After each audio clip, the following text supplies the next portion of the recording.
You're coming to a point where you need to start asking yourself some questions as you begin researching colleges and universities.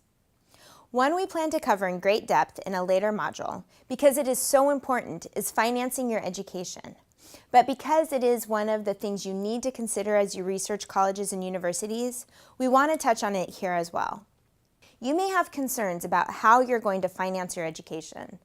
Let's start with the most basic financial questions you need to ask as you're making decisions about where to apply. How much is this education going to cost me? You're probably not going to be able to find out exactly how much you'll pay until after you're admitted, but there are always ways to create a ballpark estimate. Check out the GI Bill comparison tool to start. Remember, the actual price of attending is usually far less than what you see on websites, meaning the sticker price. From there, you need to know whether or not the college or university you're considering participates in the Yellow Ribbon program, and if they do, how much they offer and whether there are limits to certain programs.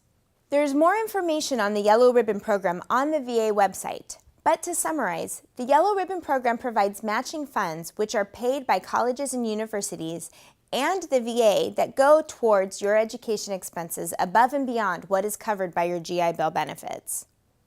Does the college or university you're considering have a scholarship office that can help you find additional funding the GI Bill and Yellow Ribbon don't cover?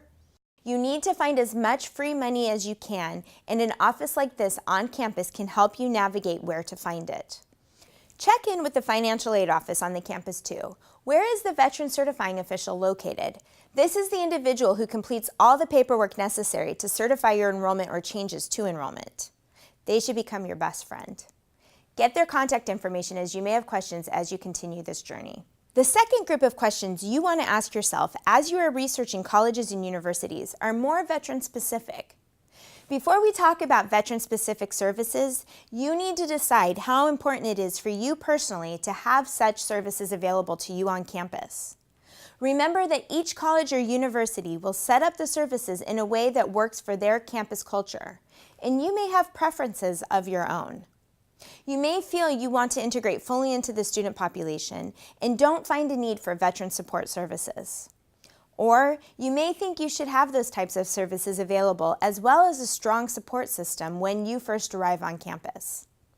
Whichever group you fall into, here are some questions you can ask. Does the college or university have an active student veteran population? Is there a Student Veterans of America chapter on campus, or is the campus a part of Vet Success? Student veterans who have been on campus for a while can show you the ropes and also help you when you think about your job search. What about disability services and other medical support services? Is there a VA hospital or clinic nearby if you need those services? Find out if there is a veteran support office on campus and where it is located. Check to see if they have a specific veteran center for student veterans, as this can be extremely helpful as you navigate the campus and can offer you insight into the admission process or financial aid, and provide a social setting where you can spend time with other student veterans. Finally, you will want to think a little bit about transfer courses and how credits are used. It's a great way to begin to research colleges and universities. It is likely you'll be considered a transfer student, so you'll want to know how many community college credits you need to transfer and what will actually transfer to the specific four-year institution in which you're interested.